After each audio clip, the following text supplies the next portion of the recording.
నమస్తే, welcome to life line. నేను Shivani. So ఈ రోజు మనం డిస్కస్ చేయబోయే టాపిక్స్ వచ్చేసి fatty liver and liver problems గురించి. సో వీటి కాజెస్, సిమ్టమ్స్ అండ్ ట్రీట్మెంట్స్ గురించి వివరించడానికి ప్రస్తుతం మనతో పాటు స్టూడియోలో ఉన్నారు doctor Inam from Homeo Care International hospitals. ఆయనతో మాట్లాడి మరిన్ని వివరాలు అడిగి తెలుసుకుందాం. హలో డాక్టర్ గారు. హలో అండి. సో ఫ్యాటీ లివర్ అంటే ఏంటండి అండ్ మెయిన్ కాజెస్ ఏంటి? ఫ్యాటీ లివర్ అంటే చూడండి, మన లివర్లో ఫ్యాట్ అనేది డిపాజిట్ అయిపోవడం, ఫ్యాట్ ఎక్సెసివ్గా అక్కడే డిపాజిట్ అయిపోవడం, జమ అయిపోవడం, దానికే మనం ఫ్యాటీ లివర్ అన్నట్లు చెప్తూ ఉంటాం అన్నమాట. సో ఈ ఫ్యాటీ లివర్ ఏంటంటే it is the most common but less known disease అన్నమాట. అంటే చాలా మందిలో ఈ ప్రాబ్లం మనకు చూస్తూ ఉంటాము. యాక్సిడెంటల్గా ఈ ప్రాబ్లం డయాగ్నోస్ అవ్వడం జరుగుతుంది. ఏదో మనం కడుపు నొప్పి వేరే ప్రాబ్లం కోసం అల్ట్రాసౌండ్ చేపించుకుంటాము, కానీ దాంట్లో ఫ్యాటీ లివర్ కూడా ఉంది అన్నట్లు మనకు తెలవడం జరుగుతుంది. సో ఈ ఫ్యాటీ లివర్ ఎంత కామన్ అంటే మనకు ముగ్గురులో ఒకరికి ఈ ప్రాబ్లం ఖచ్చితంగా ఉండడం జరుగుతుందన్నమాట. ఇంత కామన్ ప్రాబ్లం. కానీ దీని గురించి ఎక్కువగా మనకు ఎందుకు తెలియదు అంటే, ఈ ఫ్యాటీ లివర్లో 80% కేసెస్లో మనకు సిమ్టమ్స్ ఏముండవు, లక్షణాలు ఏముండవు. అంటే మీకు ఫ్యాటీ లివర్ ఉంటే 80% ఛాన్సెస్ ఉన్నాయి మీకు లక్షణాలు రావు. అది 20% కేసెస్లో మాత్రమే మనకు సైన్స్, సిమ్టమ్స్, లక్షణాలు అనేటివి కనబడుతూ ఉంటుందన్నమాట. అండ్ ఈ ఫ్యాటీ లివర్ ఏంటంటే మనకు డిఫరెంట్ రీజన్స్ మూలన రావడం అనేది జరుగుతుంది అన్నమాట. యూజువల్లీ ఎక్సెసివ్ ఆల్కహాల్ వల్ల కూడా మనకు ఫ్యాటీ లివర్ ప్రాబ్లం కావచ్చు. ఎక్సెసివ్ చాలా ఎక్కువగా ఆల్కహాల్ అనేది మనం తీసుకుంటున్నాము. సో డైలీ బేసిస్ మీద ఆల్కహాల్ తీసుకోవడం వల్ల ఇది వస్తుంది. రెండోది ఏంటంటే మనకు నార్మల్ ఇది తీసుకోకపోవడం, ఏ మనిషి ఆల్కహాల్ తీసుకోవట్లేదు వాళ్ళలో కూడా ఉంటుంది, కానీ రీజన్స్ డిఫరెంట్ ఉంటుంది. అండ్ ఒకవేళ ఆల్కహాల్ తీసుకోవడం లేదు అంటే ఆ డిసీజ్ పేరు నాన్ ఆల్కహాలిక్ అంటామన్నమాట. So non alcoholic fatty liver disease అన్నట్లు చెప్తాం దానికి. ఒకవేళ ఆల్కహాల్ తీసుకుంటున్నారంటే ఆల్కహాలిక్ ఫ్యాటీ లివర్ డిసీజ్ అన్నమాట. So first is alcohol, excessive consumption of alcohol. దాని తర్వాత చూసుకుంటే మనకు ఒబేసిటీ ఎక్కువగా మీరు లావు ఉన్నారు, వెయిట్ మీకు చాలా ఎక్కువ ఉంది. సో దానివల్ల కూడా మనకు హెపటైటిస్ అని ఇది ఫ్యాటీ లివర్ అనేది రావచ్చు అన్నమాట. దీంతో సహా ఇన్సులిన్ రెసిస్టెంట్ అని ఒక కండిషన్ ఉంటుందన్నమాట. ఈ కండిషన్లో ఏంటంటే మనకు షుగర్ ఉత్పత్తి అయితే బాడీలో అవుతూ ఉంటుంది, కానీ అది యూజ్ అవ్వలేకపోతుంది. ఇన్సులిన్ అనేది బాడీ యాక్సెప్ట్ చెయ్యదు. సో ఇన్సులిన్ రెసిస్టెంట్ అని చెప్తామన్నమాట దీనికి.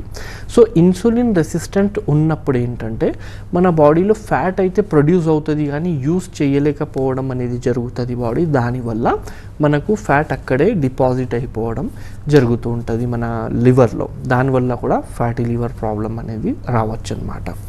అండ్ కొలెస్ట్రాల్ లెవెల్స్ అనేది, ట్రైగ్లిజరైడ్స్ లెవెల్స్ అనేటివి మనకు ఎక్కువ ఉన్నప్పుడు కూడా ఈ ప్రాబ్లం ఫ్యాటీ లివర్ మనం చూస్తూ ఉంటాం అన్నమాట. కొలెస్ట్రాల్ ఎక్కువ ఉంది, ట్రైగ్లిజరైడ్స్. అండ్ దాంతో సహా లైఫ్ స్టైల్ అనేది స్టాగ్నెంట్ ఉంది. స్టాగ్నెంట్ అంటే మనం ఎక్కువగా వర్కౌట్ చేస్తలేము, ఎక్కువగా కూర్చొని పనిచేసే జాబ్స్ ఒకవేళ ఉన్నాయి అంటే ఆ టైంలో కూడా ఈ ఫ్యాటీ లివర్ ప్రాబ్లం మనం చూస్తూ ఉంటాం అన్నమాట.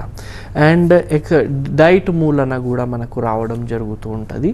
ఎక్సెసివ్ ఫ్యాటీ ఫుడ్స్ అనేది ఒకవేళ తీసుకుంటున్నాము, ఎక్సెసివ్ ఆయిలీ ఫుడ్స్ తీసుకుంటున్నాము, ఎక్సెసివ్ షుగర్ ఒకవేళ తీసుకుంటున్నాము. సో దానివల్ల కూడా మనకు ఫ్యాటీ లివర్ అనేది వచ్చే అవకాశం ఉంటుందన్నమాట. అండ్ మళ్ళీ వేరే రీజన్స్ ఒకవేళ చూసుకున్నాం అనుకోండి, another problems like in ladies, ఫీమేల్స్లో పీసీఓడి అన్నట్లు కూడా ఒక ప్రాబ్లం ఉంటుందన్నమాట. సో దానివల్ల కూడా ఈ ఫ్యాటీ లివర్ అనేది కావచ్చు అనమాట. సో ఇలా మల్టిపుల్ రీజన్స్ అనేటివి ఉన్నాయి. ఈ రీజన్స్ మూలన మీకు ఫ్యాటీ లివర్ ప్రాబ్లం అనేది బాడీలో రావచ్చు అనమాట. ఓకే. సో డాక్టర్ గారు, ఇప్పుడు ఈ ఫ్యాటీ లివర్ని ఎలా డయాగ్నోస్ చేస్తారు? ఫ్యాటీ లివర్ చూడండి ఎలా ఉంటుందంటే అండి, first I have to say కి బై మ్యాక్సిమం కేసెస్ ఫ్యాటీ లివర్ది యాక్సిడెంటల్గానే తెలుస్తుంది. ఎందుకంటే లక్షణాలు ఏమి ఉండవు ఇందులో. 80% జనాలకు లక్షణాలు రావు, మరి డయాగ్నోస్ చేయడానికి చాలా కష్టం అవుతుంది. సో ఒకవేళ లక్షణాలు వస్తే ఎలా ఉంటాయి ఆ లక్షణాలు అన్నట్లు చూసుకుంటే, ఫస్ట్ వీక్నెస్ అనేది ఉంటుందన్నమాట. కొంచెం ఫెటీగ్ అంటాము. సో హుషారు లేదు హెల్త్ అనేది. సో ఫెటీగ్ ఉండడం అనేది జరుగుతుంది, వీక్నెస్ అనేది ఉండడం జరుగుతుంది. దేర్ ఈజ్ నో రీజన్, బాగానే ఉన్నారు, మంచిగానే తిరుగుతున్నారు, అన్నీ మంచిగానే చేస్తున్నాము, కానీ వీక్నెస్ అనేది బాడీలో ఉంది. అండ్ యాక్టివ్నెస్ అనేది లేదు, తొందరగా అలసిపోయే ఫీలింగ్ అనేది ఉంది. సో ఇలా ఉంటే మనకు ఫ్యాటీ లివర్లో ఒక సైన్ అన్నమాట ఇది. దీంతో సహా మళ్ళీ వేరేది ఏమైనా చూసుకుంటే మనం పెయిన్ అనేది ఉంటుంది. కొంచెం పెయిన్ కూడా మనకి ఎక్కడ ఉంటుంది, రైట్ సైడ్ అప్పర్ అబ్డామిన్లో పెయిన్ ఉంటుంది. అంటే ఈ ఏరియాలో ఎక్కడ మనకు రిప్స్ అనేది ఎండ్ అవుతున్నాయి ఆ చోటలో రైట్ సైడ్ మనకు కొంచెం నొప్పి అనేది రావడం జరుగుతూ ఉంటుంది అన్నమాట. దీంతో సహా కొంచెం అబ్డామినల్ ఫ్యాట్, మధ్యలో ఫ్యాట్ ఉంటుంది కదా, సెంట్రల్ ఒబేసిటీ అంటాం దానికి. సో అబ్డామినల్ ఫ్యాట్ కూడా కొంచెం ఎక్కువ ఉండడం జరుగుతుంది అలాంటి పేషెంట్లకు. అండ్ దాంతో సహా కొంచెం వామిటింగ్, నాషియా ఈ ఫీలింగ్ అనేది రావడం జరుగుతుంది అన్నమాట. అంటే వాంతులు వచ్చినట్టు అనిపించడం, అండ్ దాంతో సహా ఏంటంటే కొంతమందికి వామిటింగ్ వచ్చేస్తుంది, డైజెషన్ కరెక్ట్ కాకపోవడం. సో ఇలాంటి లక్షణాలు కూడా మనం ఈ ఫ్యాటీ లివర్లో చూస్తూ ఉంటాము. దీంతో సహా కొంతమందికి కొంచెం పెరిగిందనుకోండి, అలాంటి సందర్భాల్లో జాండీస్ వచ్చే అవకాశం కూడా ఉంటుందన్నమాట. జాండీస్ అంటే మనకు స్కిన్ అనేది ఎల్లో అనిపించడం, దాంతో సహా ఐస్ కూడా ఎల్లో అనిపించడం, ఇది కూడా చూస్తూ ఉంటాము. కొన్ని రేర్ కేసెస్లో ఎలా అంటే కొంచెం సివియారిటీ ఎక్కువ ఉన్నప్పుడు ఏం జరుగుతుంది, మనకు కొంచెం పొట్ట ఉబ్బినట్టు అనిపించడం, హ్యాండ్స్లో, లెగ్స్లో, అబ్డామిన్లో ఫ్లూయిడ్ బిల్డ్ అవ్వడం అనేది జరుగుతుంది అన్నమాట. ఎడిమా అని కూడా చెప్తాము, అసైటిస్ అని కూడా చెప్తూ ఉంటాము. సో ఈ ప్రాబ్లం కూడా మనం చూస్తూ ఉంటాము. కాళ్ళకి మనం టచ్ చేసినా కూడా కొంచెం ఎక్కడ మనం టచ్ చేసినాము, ఎక్కడ ప్రెషర్ వేసినాము ఆ ఏరియా అనేది కొంచెం లోపల వెళ్ళిపోవడం అనేది, గుంతలు పడడం అనేది జరుగుతుంది. సో ఇలా లిక్విడ్ అనేది డిపాజిట్ అయిపోవడం అనేది కూడా మనం ఈ ప్రాబ్లం చాలా ఎక్కువ ఉంటే చూస్తూ ఉంటాం అన్నమాట. అండ్ యూరిన్ కలర్ అనేది పూర్తిగా మారిపోవడం అనేది జరుగుతూ ఉంటుంది అన్నమాట. సో ఇలా చాలా తక్కువ మందిలో ఈ కేసెస్ చూస్తూ ఉంటాము. అండ్ పూర్తిగా దీనికి నెగ్లెక్ట్ చేసేస్తే మీకు సిర్రోసిస్ అయ్యే అవకాశం కూడా ఉంటుంది అన్నమాట. మ్యాక్సిమం అవ్వదు, కానీ నెగ్లెక్ట్ చేస్తే మీకు లివర్ ఫెయిలియర్, లివర్ పనిచేయదు అన్నట్లు కేసెస్ కూడా కొన్ని ఉంటాయి, ఒకవేళ మీరు దీనికి లైట్ తీసుకున్నారంటే. ఓకే. సో డాక్టర్ గారు, మీరు స్టార్టింగ్లో చెప్పారు ఇది చాలా కామన్, 3%లో ఆబ్వియస్గా 2% ఉంటుందని చెప్పారు. సో అంత కామన్ డిసీజ్ అయినప్పటికీ అంత అవేర్నెస్ ఉందని అడిగితే ఏం చెప్తారు? సో ఇంత కామన్ డిసీజ్కి అవేర్నెస్ అనేది చాలా తక్కువ ఉందండి. ఎందుకు తక్కువ ఉందంటే ద సేమ్ థింగ్, మనకు లక్షణాలు అనేటివి పెద్దగా ఉండవు. అండ్ లక్షణాలు 20% జనాలలోనే వస్తుంది. మూడోది ఏంటంటే మ్యాక్సిమం మనకు ఒక్కసారి తెలిసింది అంటే దానికి మనం మెడికేషన్స్ అనేది తీసుకుంటాం. వేరే ప్రాబ్లం నుంచి ఈ ప్రాబ్లం మనకు రావడం జరుగుతుంది మ్యాక్సిమం కేసెస్లో. వేరే ప్రాబ్లం అంటే కొలెస్ట్రాల్ నుంచి, షుగర్ నుంచి, సో ఇలా హైపోథైరాయిడ్ నుంచి. సో హైపోథైరాయిడ్ చాలా రోజు వరకు ఉందంటే ఫ్యాటీ లివర్ కూడా వచ్చే అవకాశం ఉంటుంది. సో ఇక్కడ ఏమవుతుందంటే మనకు హైపోథైరాయిడ్ ఉంది అంటే దానికి మందులు తీసుకుంటున్నాము, అండ్ కొలెస్ట్రాల్ పెరిగిందంటే దానికి మందులు తీసుకుంటున్నాము. సో అంతగా ఎక్కువగా పెరగట్లే, ఎందుకంటే దీనికి మందులు వాడుతున్నాం కాబట్టి ఇది అంతే ఉండి ఎక్కువగా పెరగడం లేదు. కొంతమందిలో పెరిగి మళ్ళీ లక్షణాలు చూపిస్తుంది అన్నమాట. సో ట్రీట్మెంట్ కూడా దీనికి అట్లానే ఉంటుంది.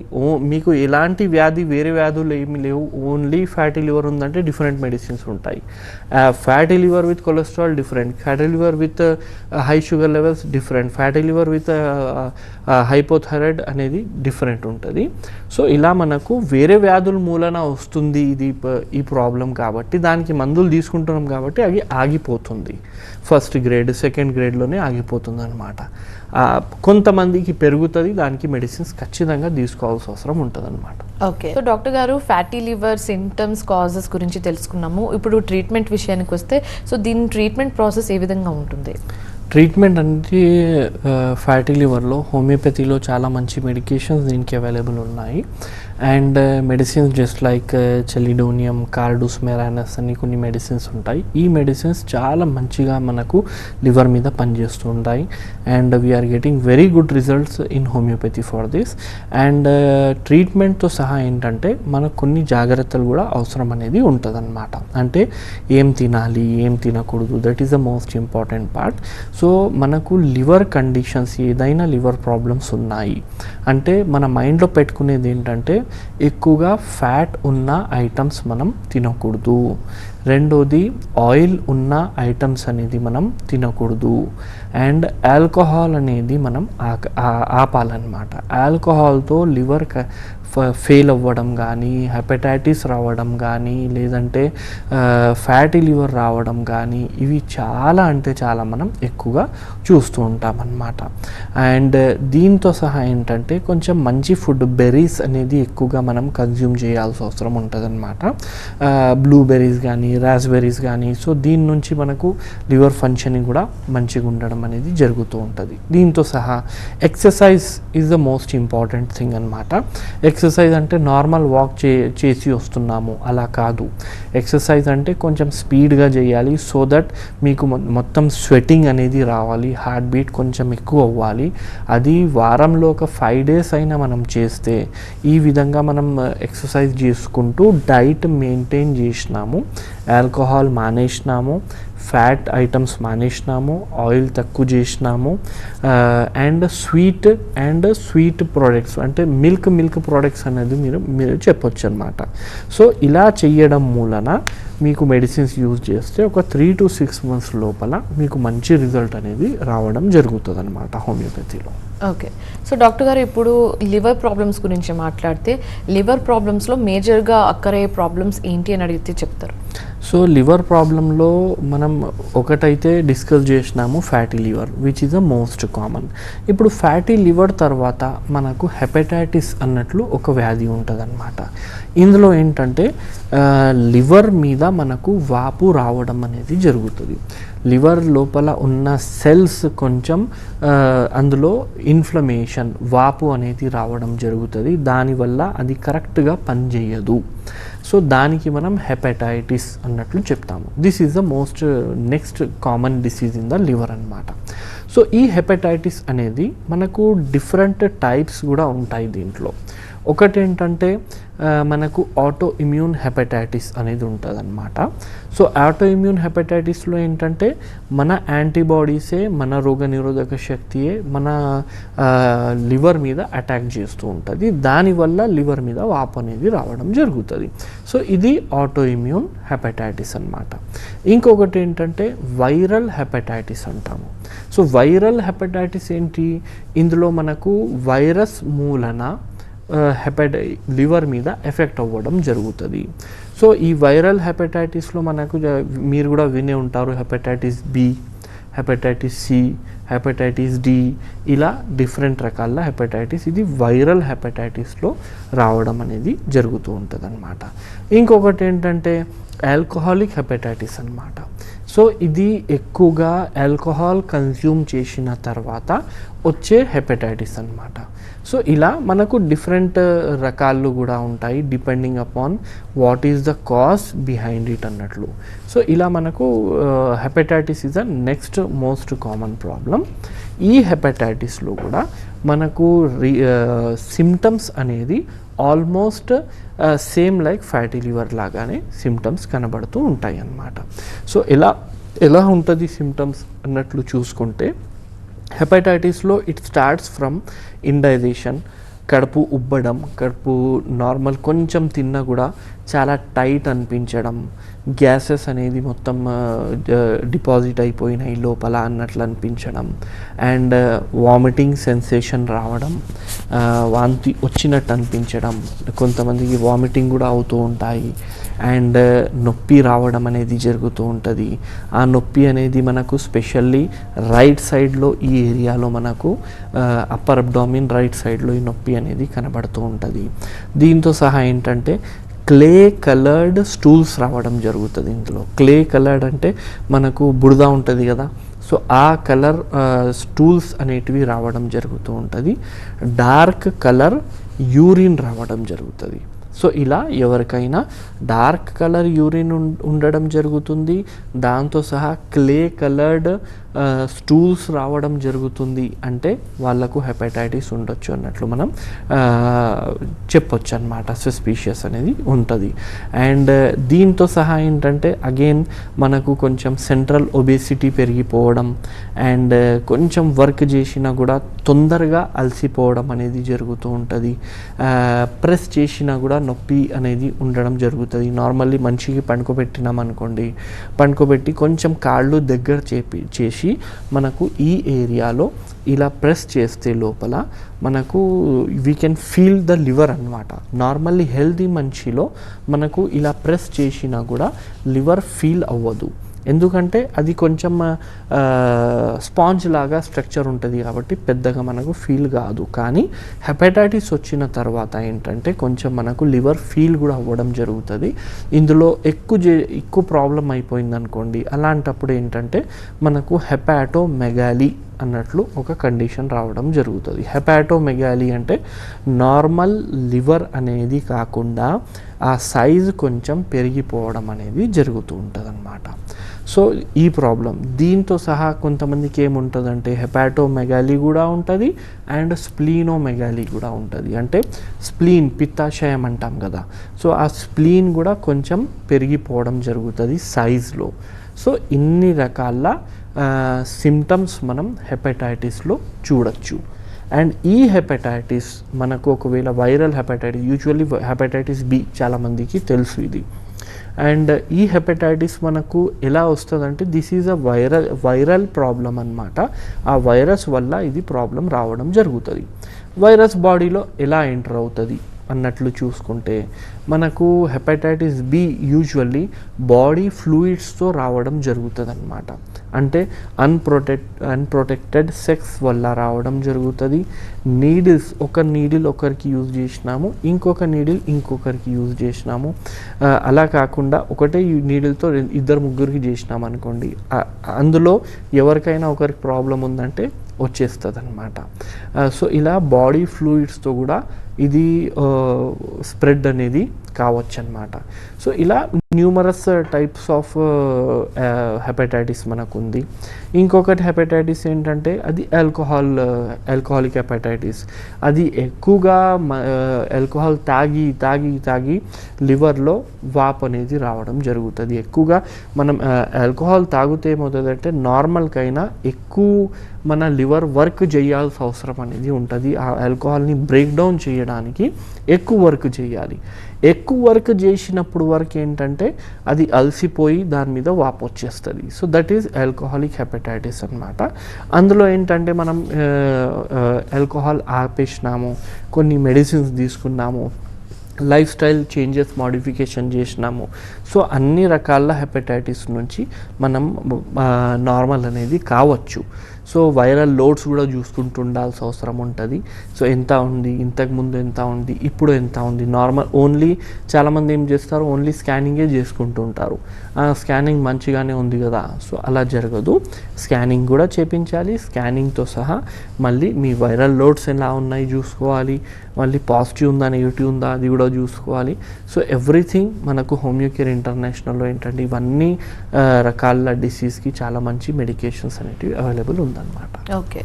సో డాక్టర్ గారు, హెపటైటిస్ బి లేకపోతే హెపటైటిస్ గురించి మాట్లాడినట్లయితే సో దీన్ని ఎలా ట్రీట్ చేయొచ్చు అంటారు? హెపటైటిస్కి ఇప్పుడు వైరల్ ఇన్ఫెక్షన్ ఉంది, సో యాంటీవైరల్ మెడికేషన్స్ కొన్ని మన హోమియోపతిలో ఉంటుందన్నమాట. సో ఈ యాంటీవైరల్ మెడికేషన్స్తో మనం ఇవ్వడం జరుగుతూ ఉంటుంది. దాంతో సహా ఏంటంటే సిమ్టమెటిక్ ట్రీట్మెంట్ కూడా చాలా అవసరం ఉంటుంది అన్నమాట హెపటైటిస్లో. సిమ్టమెటిక్ ట్రీట్మెంట్ అంటే లక్షణాలు పట్టి కూడా మెడిసిన్స్ అనేది కొన్ని మనం సెలెక్ట్ చేసి ఇవ్వాల్సిన అవసరం ఉంటుంది. కొన్ని క్రానిక్ కేసెస్లో ఏంటంటే we have to go for a constitutional based medications అన్నమాట. Constitutional based medications in homoeopathy ఏంటంటే మనకు మన బాడీ పట్టి, మన బాడీ రెస్పాన్సెస్ బట్టి, మన బాడీ ఎలర్జీస్ బట్టి ఒక మెడిసిన్ అనేది సెలెక్ట్ చేయడం జరుగుతుంది బేస్డ్ ఆన్ 3 థింగ్స్ అన్నమాట. ఒకటి what you are suffering from, రెండోది యువర్ ఫిజికల్ జనరల్స్ అంటే ప్రతి మనిషిది ఆకలి డిఫరెంట్ ఉంటుంది, నిద్ర ప్యాటర్న్ డిఫరెంట్ ఉంటుంది, అండ్ దాహం కొంతమంది థర్స్టీ ఉంటారు, కొంతమంది థర్స్టీ అంతగా వాళ్ళకు దాహం అవ్వదు, అండ్ కొంతమందికి వేడి పడదు అసలు, కొంతమందికి చల్లి పడదు. So these are their physical generals అన్నమాట. సో వాళ్ళ బాడీకి వేరే వాళ్ళతో డిఫరెంట్ చేస్తాయి ఇవన్నీ. సో ఈ physical generals. Then mental generals అన్నమాట. మెంటల్ జనరల్స్ అంటే వాళ్ళ మెంటాలిటీ ఎలాంటిది, వాళ్ళ రెస్పాన్సెస్ ఎలాంటిది, ఐదర్ దే ఆర్ ఎక్స్ట్రోవర్టెడా, ఇంట్రోవర్టెడా, ఎన్వి ఉంటుందా లేదా, ఇవన్నీ మనం కన్సిడర్ చేస్తూ ఉంటామన్నమాట.